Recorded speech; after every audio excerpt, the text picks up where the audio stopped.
Bike മോഷ്ടാവിനെ Parippally police arrest ചെയ്തു. തിരുവനന്തപുരം ചിറയൻകീഴ് സ്വദേശി ചിക്കു എന്ന് വിളിക്കുന്ന സുജിത്താണ് പിടിയിലായത്. ഇക്കഴിഞ്ഞ 30-ാം തീയതി സ്വകാര്യ ബസ് ഡ്രൈവർ പാരിപ്പള്ളി സ്വദേശി ഷിജോലാലിന്റെ ബൈക്കാണ് മോഷണം പോയത്. തിരുവനന്തപുരം ചിറയൻകീഴ് കുടവൂർ കട്ടിയാട് മലമുകൾ വീട്ടിൽ 26 വയസ്സുള്ള ചിക്കു എന്ന് വിളിക്കുന്ന സുജിത്താണ് സംഭവത്തിൽ പിടിയിലായത്.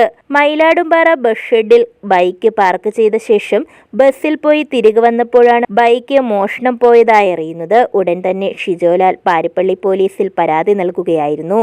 ഇതിനിടയിൽ ആറ്റിങ്ങൽ കച്ചേരി ജംഗ്ഷനിൽ സ്ഥാപിച്ചിരിക്കുന്ന ക്യാമറയിൽ നിന്ന് ഹെൽമറ്റ് ധരിക്കാത്തതിൽ പെറ്റിവരികയും ചെയ്തു. പേപ്പറിൽ കണ്ട മോഷ്ടാവിന്റെ ചിത്രം തിരിച്ചറിയാൻ നിരവധി CCTV ക്യാമറകളും പോലീസ് പരിശോധിച്ചു.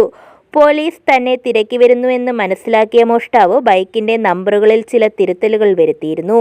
എന്നാൽ തന്ത്രപരമായി പോലീസ് പ്രതിയെ വലയിലാക്കുകയായിരുന്നു. ചാത്തന്നൂർ ACP അനുരാജിന്റെ നിർദ്ദേശപ്രകാരം SHO ഗിരീഷിന്റെ നേതൃത്വത്തിൽ ഗ്രേഡ് SI ജയപ്രകാശ്, ബിജു, പ്രകാശ്, അജയ് എന്നിവരുടെ നേതൃത്വത്തിലാണ് പ്രതിയെ പിടികൂടിയത്. അറസ്റ്റ് ചെയ്ത പ്രതിയെ കോടതിയിൽ ഹാജരാക്കി റിമാൻഡ് ചെയ്തു. ന്യൂസ് ബ്യൂറോ, കൊല്ലം.